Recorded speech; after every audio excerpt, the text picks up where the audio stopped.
পশুদের মধ্যে সব ধরনের পশু খাওয়া হালাল নয়, আবার সব ধরনের পশু খাওয়া হারামও নয়। এর মধ্যে কিছু হালাল পশু রয়েছে, কিছু হারাম পশু রয়েছে। ঠিক এটা আমরা পাখিদের মধ্যেও দেখতে পাই। যেমন সব ধরনের পাখি খাওয়া হালাল নয়, আবার সব ধরনের পাখি খাওয়া হারামও নয়। অসংখ্য পাখি রয়েছে যেটা খাওয়া হালাল, অসংখ্য পাখি রয়েছে যা খাওয়া হারাম। ঠিক এই বিষয়টা প্রযোজ্য মাছের ক্ষেত্রেও। জি হ্যাঁ, মাযহাবে আহলে বাইত আলাইহিমুস সালামে মাছের বিধান কি, মাছ খাওয়ার বিধান কি, এই নিয়ে আমাদের আজকের আলোচনা। বিসমিল্লাহির রহমানির রহিম।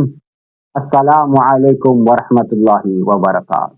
দর্শক শ্রোতা, মাকতাবে সাকলাইনের দরসে আহকামে আলে মুহাম্মাদের নতুন এক এপিসোডে আপনাকে স্বাগতম। আমাদের আজকের আলোচনা মাছ খাওয়ার ব্যাপারে আমাদের আইম্মায়ে আহলে বাইত আলাইহিমুস সালাম কি বলেছেন।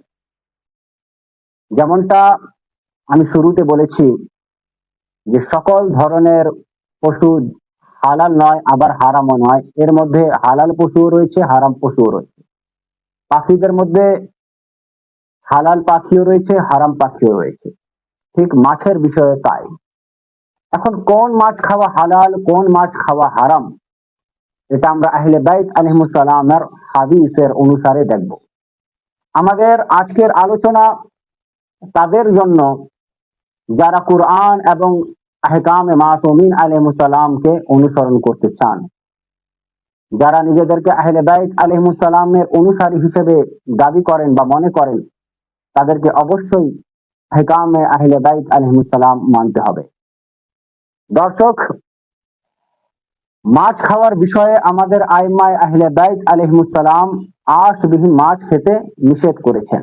কিতাব আল কাফি খণ্ড নম্বর 6 অধ্যায় নম্বর 3 অনুচ্ছেদ নম্বর 12 হাদিস নম্বর 1 উল্লেখিত আছে যে মুহাম্মদ ইবনে মুসলিম ইমাম বাকের আলাইহিস সালাতু ওয়াস সালামকে জিজ্ঞাসা করলেন, হে আল্লাহর রাসূল সাল্লাল্লাহু আলাইহি ওয়া আলিহি ওয়াসাল্লামের সন্তান, মহান আল্লাহ আপনার উপর রহম করুন। আমাদের কাছে এমন মাছ আনা হয় যার কোনো আঁশ নেই।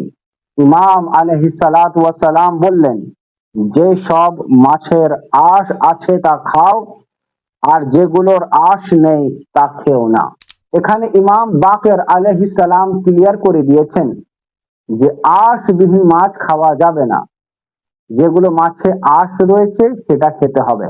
ঠিক কিতাব আল কাফির খণ্ড নম্বর 6 অধ্যায় নম্বর 3 অনুচ্ছেদ 12 এবং হাদিস নম্বর 7 উল্লেখিত আছে, আলী ইবনে ইব্রাহিম তার পিতা থেকে, তিনি হানান ইবনে সাদির থেকে বর্ণনা করেন, তিনি বলেন, আমি উপস্থিত থাকা অবস্থায় আলা ইবনে কামিল ইমাম জাফর সাদিক আলাইহিস সালাতু ওয়াস সালামকে জিরি নামক এক মাছ সম্পর্কে জিজ্ঞাসা করলেন।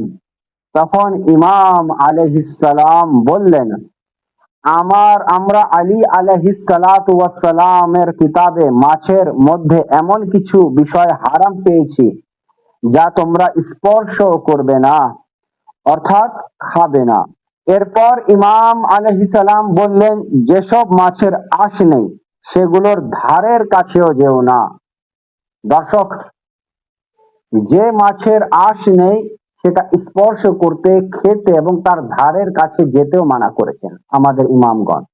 আরো এক হাদিস কিতাব আল কাফির সেই 6 নম্বর খণ্ডের অধ্যায় নম্বর 3 অনুচ্ছেদ 12 হাদিস নম্বর 6 দেখে নিন। আলী ইবনে ইব্রাহিম তার পিতা থেকে, তিনি আব্দুল্লাহ ইবনে মুগীরা থেকে, তিনি আব্দুল্লাহ ইবনে সিনান থেকে বর্ণনা করেছেন, আবু আব্দুল্লাহ ইমাম জাফর সাদিক আলাইহিস সালাতু ওয়াস সালাম বলেছেন, আমিরুল মুমিনিন আলী ইবনে আবি তালিব আলাইহিস সালাতু ওয়াস সালাম যখন কুফায় ছিলেন, তখন তিনি রাসূলুল্লাহ সাল্লাল্লাহু আলাইহি ওয়া আলিহি ওয়াসাল্লামের খচ্চরে চড়ে বাজারে যেতেন এবং বলতেন, যেসব মাছের আঁশ নেই তা তোমরা খাবে না এবং বিক্রিও করবে না।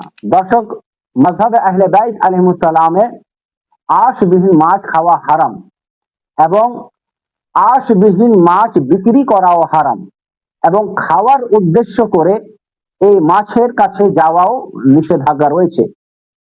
আমাদেরকে মাছ খেতে হবে, তা আঁশ যুক্ত মাছ।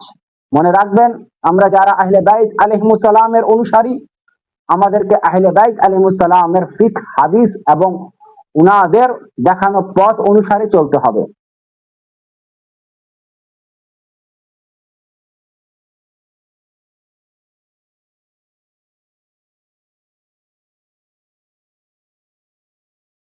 আমাদের নিজস্ব মতবাদ এবং নিজস্ব চিন্তাধারা থেকে আমরা বিচার বুদ্ধি করতে পারবো না।